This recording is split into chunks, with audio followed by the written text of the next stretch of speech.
ով Աստված, փարատիր ցավերն ու բժշկիր հիվանդությունները քո ժողովրդի, եւ շնորհիր քո զավակներին եւ ինձ մեղավորիս կատարյալ առողջություն, քո ամենահաղթ խաչի նշանով, որով մարդկության տկարությունները կրեցիր եւ դատապարտեցիր մեր կյանքի ու փրկության թշնամուն։ Դու ես մեր կյանքն ու փրկությունը, բարերար եւ բազումողորմ Աստված։ Միայն դու,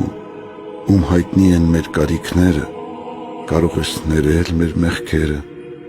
եւ մեզանից հեռացնել ախտերն ու հիվանդությունները։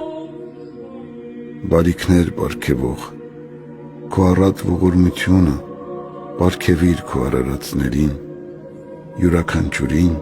ըստ իր կարիքի, եւ նրանց միջոցով միշտ թող գովաբանվի ամենասուրբ երրորդությունը, այժմ եւ միշտ եւ հավիտյանս հավիտենից, ամեն։